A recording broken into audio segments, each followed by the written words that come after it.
From NBC3, this is the news at 11 p.m. Good evening, I'm Dora Scheidel. We have an update on the breaking news we brought you tonight at 6.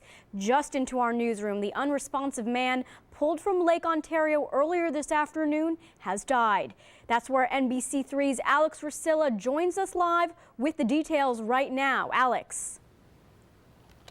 Well, Dora, I can tell you earlier this afternoon around 4:30, Cayuga County Sheriff's deputies got a 911 call saying that a man was drowning near the town of Sterling in Lake Ontario. Now, 42-year-old Adam McKevley lives here in Oswego, but he and his family were swimming out near 8 Mile Creek, where that meets up with Lake Ontario. Now, the sheriff's deputies say that he had to go after one of his children who apparently had issues swimming themselves. Now, once Adam McKevley went after the child, the sheriff's office says that he apparently became fatigued and then went under the water. Now, once the Oswego County Sheriff's Office boat patrol was able to pull Adam McKevley from the lake, his child was then brought to shore safely. Now, Adam McKevley was then transported here to the Oswego Hospital, where he was later pronounced dead. Now, right now, the Cayuga County Sheriff's Office is looking for any information which could help them move forward with this case. Now, they're asking for anyone who may have been in the area who have seen something to please contact them. For now, reporting live here in the city of Oswego, I'm Alex Rusilla. Dora, back to you.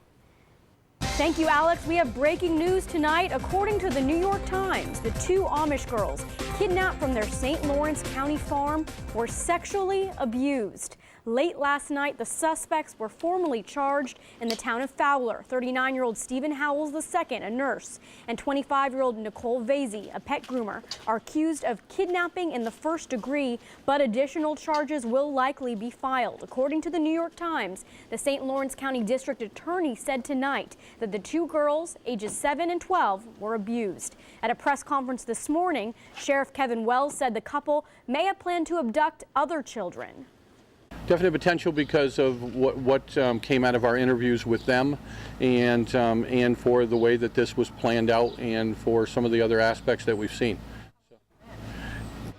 New at 11 tonight, NBC3's Alex Rusilla has reaction from the suspects' neighbors in the small town of Herman.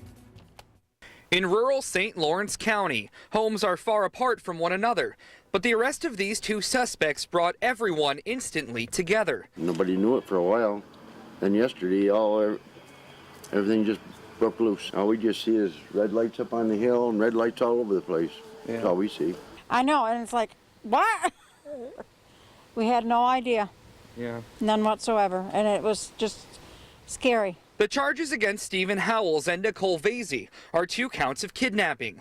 They carry with them up to a life sentence in prison, punishment which many neighbors living right next to them say is well deserved. Well, you do the crime, you have to do the time.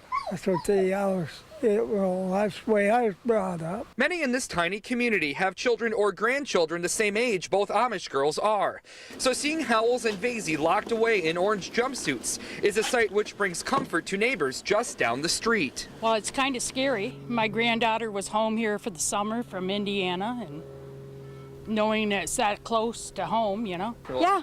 If they did it, yeah, I don't want them around here. I have 10 grandchildren and a great-granddaughter and 3 step-grandchildren. No, I don't want them around if they're doing that. Right in jail where they belong. After news of the abduction broke, many Amish shut down their roadside stands, but now with suspects in custody, many neighbors are hopeful they will open up their stands once again, where they will be able to purchase zucchini, squash, and potatoes. Reporting from St. Lawrence County, I'm Alex Rusilla. Well, the rain's been coming down tonight, and even though it's the middle of August, it's feeling a lot more like fall. Meteorologist Mike Brookins has a first look at the forecast with his umbrella in hand. Yeah, we've got that rain watering our gardens this Saturday evening. We'd like to see some drier weather. I think it's going to work in for tomorrow, but I think we're going to stay with this fallish feel for our Sunday.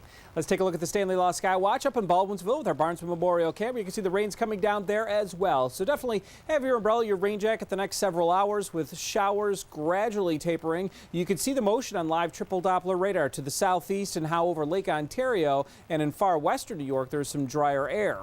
Now, much of central New York dealing with the rain right now. A lot of this is light. There are some pockets where it's a little bit more moderate. In the last couple of minutes, we've had a bit of a downpour more come through Syracuse. You can see some of those areas like Onondaga Lake Park up near Liverpool getting some more moderate rain, Onondaga Hill as well. Now, we've got some moderate to almost heavy rain here in sections of Cayuga County between Auburn and Owasco and then down to the south of that. 62 our temperature with the rain coming down. It's 59 already in Cortland. We're not going to drop much tonight, especially as we dry on out. We'll likely drop to about 60 in Syracuse. Some patchy fog will form with a little partial clearing late at night. Yeah, it does look a little drier tomorrow. Mostly cloudy to start, sun and clouds by the afternoon, but it will be a brisk breeze. There's a risk for a shower in the morning, but very isolated and light. Tomorrow's temperatures, again, below average and even cooler than what we had today at 72. We've got 80.